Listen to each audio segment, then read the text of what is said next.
ஒரு தாலந்தை வாங்கினவன். ஒரு தாலந்தை வாங்கினவன் வந்து, ஆண்டவனே, நீர் விதைக்காத இடத்தில் விதைக்கிறவரும் தெளிக்காத இடத்தில் சேர்க்கிறவருமான கடினமுள்ள மனுஷன் என்று அறிவேன். ஆகையால் நான் பயந்து போய் உமது தாலந்தை நிலத்தில் புதைத்து வைத்தேன். இதோ உம்முடையதை வாங்கிக் கொள்ளும் என்றான். ஒரு தாலந்தை வாங்கினவன் சோம்பல் உள்ளவனாக இருக்கிறான். தன் எஜமானுடைய பணத்தை நிலத்தை தோண்டி புதைத்து வைத்து விட்டான்.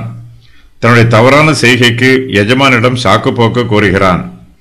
இவனுக்கு ஒரு தாலந்து தான் கொடுக்கப்பட்டிருக்கிறது. இந்த ஒரு தாலந்திற்கு மாத்திரம் இவன் கணக்கு கொடுத்தால் போதுமானது.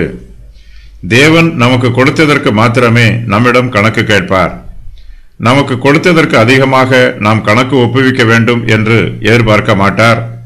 ஆனால் நாம் பெற்றுக்கொண்டதற்கு கட்டாயம் கணக்கு ஒப்புவித்தே ஆக வேண்டும். ஒரு தாலந்தை வாங்கினவன் தன் எஜமானை நோக்கி, இதோ உம்முடையதை வாங்கிக் கொள்ளும் என்று கூறுகிறான். மற்றவர்களைப் போல தனக்கு கொடுக்கப்பட்ட தாலந்தை கொண்டு இவன் அதிகமாக சம்பாதிக்கவில்லை என்றாலும் தனக்கு கொடுக்கப்பட்ட தாலந்தை தான் அழித்து போடவில்லை என்று நிதானமாக கூறுகிறான். எஜமான் தன்னிடம் கொடுத்ததை பாதுகாப்பாக வைத்திருப்பதே சிறந்த ஊழியம் என்று இவன் நினைக்கிறான். அதிக தாலந்துகளை சம்பாதிப்பதை விட தன்னிடம் கொடுக்கப்பட்ட தாலந்தை பத்திரமாக வைத்திருப்பது இவனுக்கு முக்கியமானதாக தெரிகிறது. சோம்பலுள்ள ஊழியக்காரர்கள் இவனைப் போலவே இருப்பார்கள். கர்த்தருக்காக எந்த ஊழியத்தையும் பிரயாசப்பட்டு செய்ய மாட்டார்கள். ஆயினும் அதிகமாக ஊழியம் செய்கிறவர்களைப் போல தங்களையும் பாராட்ட வேண்டும் என்று எதிர்பார்ப்பார்கள்.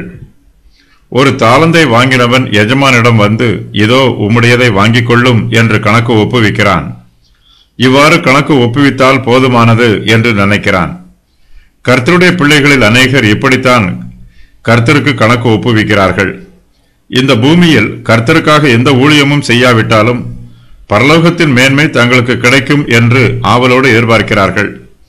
தங்களுக்கு கொடுக்கப்பட்ட தாலந்தை பாதுகாத்துக் கொண்டால் போதுமானது என்று நினைக்கிறார்கள். தாலந்தை பயன்படுத்த வேண்டும் என்னும் தரிசனம் இவர்களிடத்தில் இல்லை.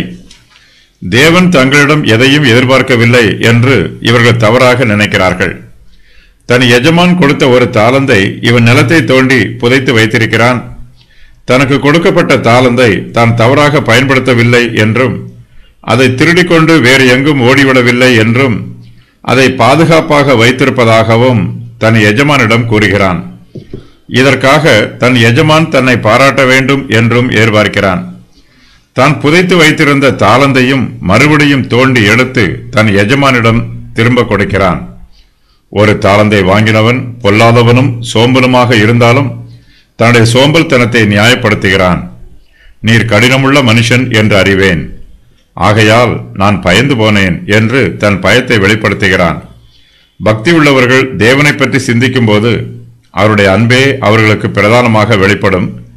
தேவனுடைய அன்பை நினைவு கூர்ந்து பரிசுத்தவான்கள் கர்த்தரை துதிப்பார்கள். கர்த்தருடைய ஊழியத்தை உண்மையாகவும் உத்தமமாகவும் செய்வார்கள். துன்மார்க்கர்கள் தேவனை பற்றி நினைக்கும் போது அவர்களுக்கு பயம் உண்டாகும். தேவனுடைய ஆக்கினையையும் கோபத்தையும் நினைத்து பயப்படுவார்கள். நமக்கு பயம் வரும்போது நாம் பொல்லாதவர்களாகவும் சோம்பல் உள்ளவர்களாகவும் மாறிவிடுவோம். பயம் நம்மை சீரழித்துவிடும்.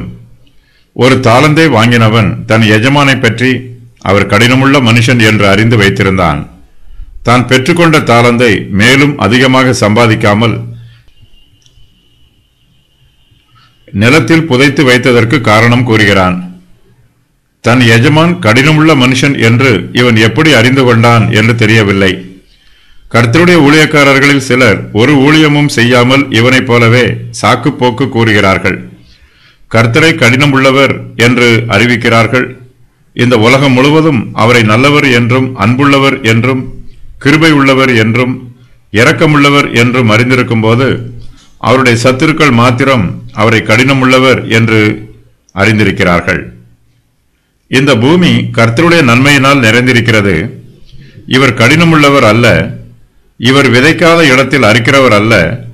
விதைக்கிற இடத்தில் அறுக்காமல் இருக்கிறவரும் அல்ல.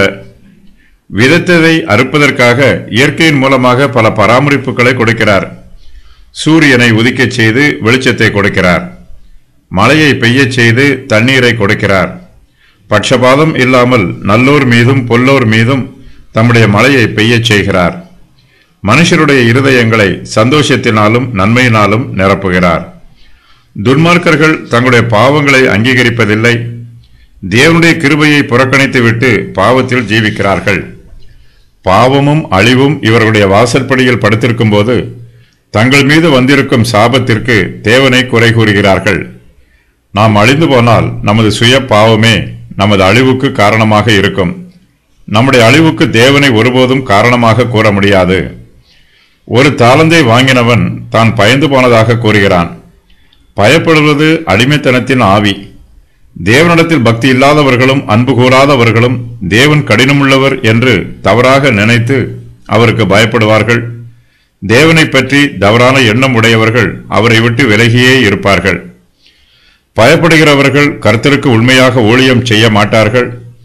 கர்த்தர் மீது மெய்யான அன்புள்ளவர்களே கர்த்தருக்கு அதிகமாக ஊழியம் செய்வார்கள். கர்த்தருக்கு பயப்படுதல் ஞானத்தின் ஆரம்பம்.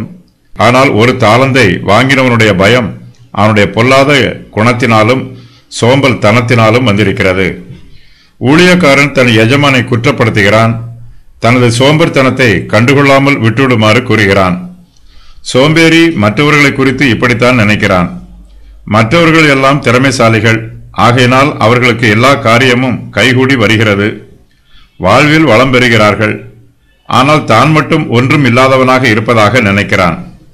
இந்த சோம்பேறி ஒரு வேலையும் செய்வதில்லை.